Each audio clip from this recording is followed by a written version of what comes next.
you ever have the feeling that those in power are corrupt and stealing from you while your back is turned? Or even right under your nose because they can still get away with it? You're not wrong to think that way, because it really does happen. However, they don't always get away with it. The real-life American hustle, known as the Abscam scandal, was a complex hustle within a hustle. Basically, a hustle inception.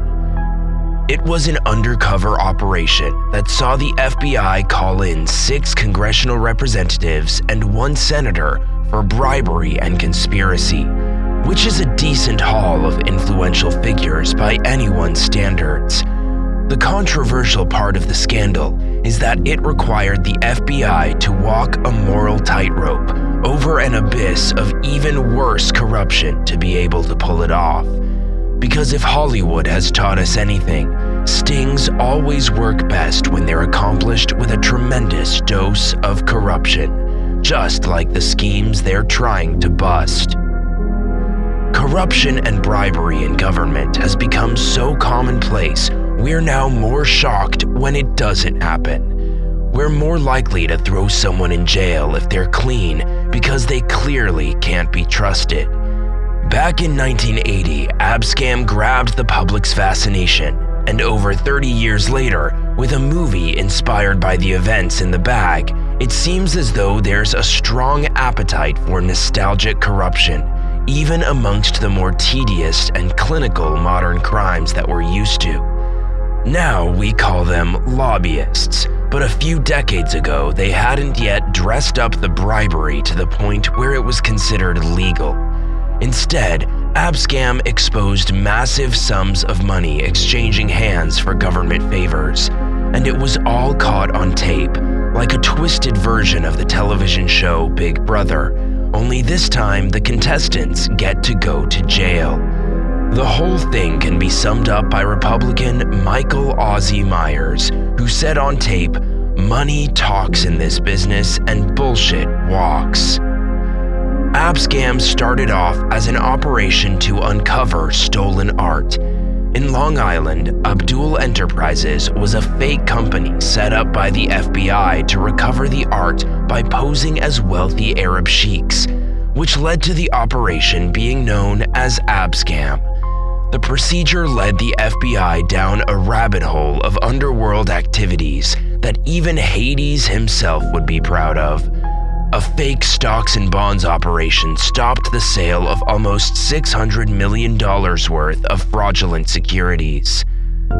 The road led to Washington, and the crooks led the feds directly to politicians who were more than happy to trade in a gambling license in Atlantic City for monetary bribes. This was for the original fake business that seemed to be working very effectively as a flytrap for corruption. The sheik was also a very powerful weapon, as he was the ideal honeypot to lure the senators and congressmen straight into the trap. The sheik needed asylum, and the targets were more than happy to bend the rules of legislation in exchange for a fee. That fee was not too shabby, $50,000 up front and another $50,000 once the deal was done. The videotapes of all this happening were more than enough to bring in the corrupt officials and convict them for bribery. This is merely a brief summary of what was a massive operation. More than 100 agents were involved, and the plan to trap the officials was elaborate and complex. 31 public officials were targeted, which made Abscam one of the biggest operations of its kind. Significant captures from it included Harrison Williams, a senator from New Jersey, and Representatives John Murphy, Michael J. Myers, Richard Kelly, and John W. Jenrette Jr., who were all ultimately convicted. They all left Congress, with the exception of Kelly, who was able to overturn his case, citing entrapment. Which is where the story adds an extra level of corruption to what was already a juicy story of shameless greed and bribery. The FBI was accused of crossing the line in their pursuit of corruption, and fingers were pointed at the organization for sneakily trapping their victims. This seems to be the case in terms of Richard Kelly, as he managed to slither out from his jail cell calling entrapment. In an interesting move, he actually claimed that he was conducting his own operation dealing with corruption and that the FBI was ruining his research. Eventually, Kelly ran out of chips and an appeals court upheld the conviction. This led to Kelly serving 13 months in prison. Despite the fact that the caught politicians all attempted to use entrapment as an excuse to get out of their prison time, all of these cases were overturned and all were found guilty. It seems like the gamble hadn't paid off for these corrupt officials, and the irony of the whole situation is that it was potentially a little corruption courtesy of the feds themselves that led to the convictions. It was claimed that it was the FBI who had leaked the names of suspects to the television and print reporters, like true OGs back in the day before Julian Assange and Edward Snowden used similar tactics. A thorough investigation was promised, but Attorney General Benjamin R. Civiletti instead focused on the prosecution of those that had come out dirty from the investigation, leaving those carrying out the investigation on the sidelines. This no doubt led to a clean sweep for the prosecution and prison time for those involved with the in-house bribery and corruption. What the Abscam scandal showed us is something that we've become used to in our modern world, so much so that we're almost blind to it.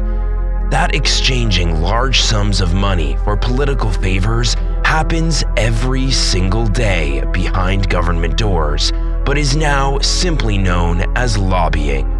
Back in the last 70s, this kind of method wasn't quite as sophisticated, so the moronic action of falling into the FBI's trap showed that politicians needed to be a little more imaginative if they were going to get away with this kind of behavior.